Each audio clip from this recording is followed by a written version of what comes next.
So the very first speaker today, please welcome to the stage Guy Dauncey.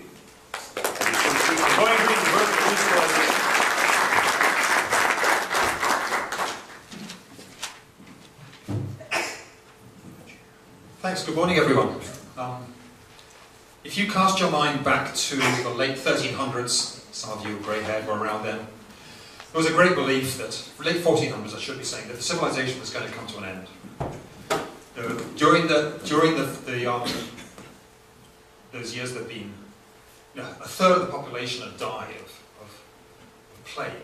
There was poverty, there was constant invasion from the Muslim world. There was a real sense that the world was ending, and they could find justification for that in various bits of obscure literature.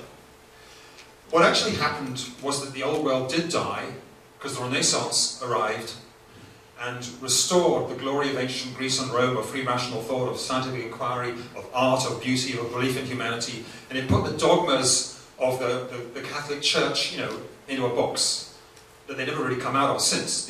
Once freedom escaped, humans weren't going to let go of it. Well, we live at the end of a similar era right now, and there's a similar amount of negativity around. Some people believe the world's going to end in 2012 because some obscure Mayan calendar created some long time ago says it will end in 2012. What I've observed is that disempowered people have a negative vision of the future, and empowered people have a positive vision of the future. People whose lives they can't find a way to make their lives work or to make a difference in the world tend to find the arguments about the power of the corporations and the power of money and the power of conspiratorial groups of powerful people very powerful. They're always going to win. The ordinary common people can never succeed. Therefore the future is damned. Therefore we're going to have chaos and disaster. I can logically make a very strong case that if you look at the science of global warming, the track we're on leads to environmental catastrophe. You can look at a similar case with the growing population, the fact that our consumerism, that if everyone in the world lives at our consumer standard, we need 3 planets to get the resources needed. And everyone does want to live at our consumer standard. People in India and China, they watch television too, they want to be out of poverty. So you can make a very strong case that if we carry on with business as usual, we're heading for disaster. So the world will end, so the negativity is justified. But now go back to that analogy with the end of the 1400s, when in reality what happened was the Renaissance came along out of nowhere. Now if I can have my 3 volunteers to hold up my little chart here, you step behind it before we pick it up. Chris at this end, 1, 2, 3, up, so they can all see it. Get it nice and straight. This is the age of fossil fuels that we're living in. For this period here, we gathered our solar energy from firewood. Here we gather our solar energy from the 300-million-year-old blackened, scrunched up remains of old trees and sea creatures. And here is a big question mark. Where do we get our energy from in the future? And we live right on the tip of this peak. But we're so immersed in this, all of us have grown up with it in an age of fossil fuels the entire time. We're like fish in water. We can't imagine life without water. We go to the garage, we fill up with some strange stuff. We don't stop and think it's the 300-million-year-old, scrunched up blackened remains of ancient trees and sea creatures. So you can put it down now, thanks. Thank you very much, volunteers. But it's clear when you look at that something's going to change. The world's oil supply will effectively be out of reach financially before the year 2020. It'll hit peak oil and it'll be too expensive for most of us to afford. Even the International Energy Agency, which is the most conservative body in the world, says by 2020 peak oil's come. It's all gone by 2030 at the current rate of usage. So you can argue over 5 or 10 years, it is gone and that's the end of the story. And the same within 100 years applies to oil and gas. So we know we have to do something different.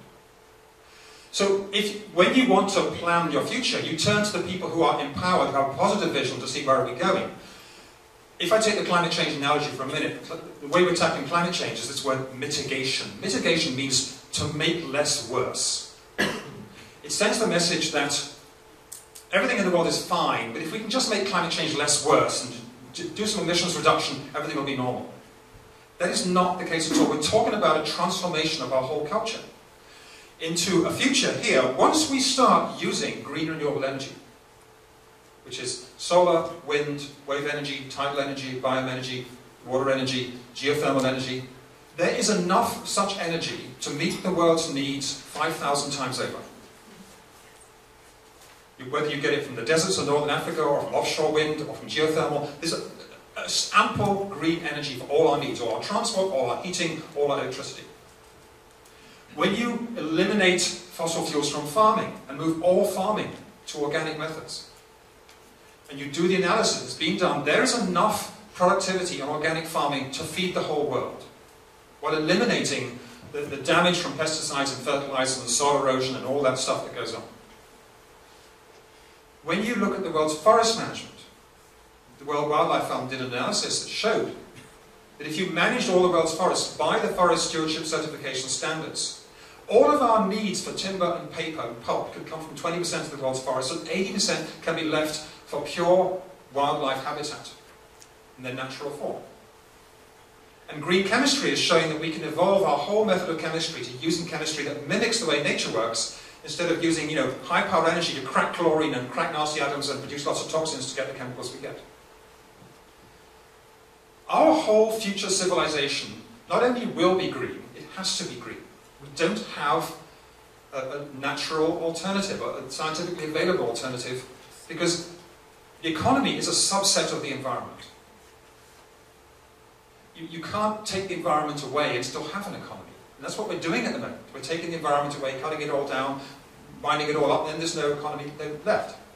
So the future will be green.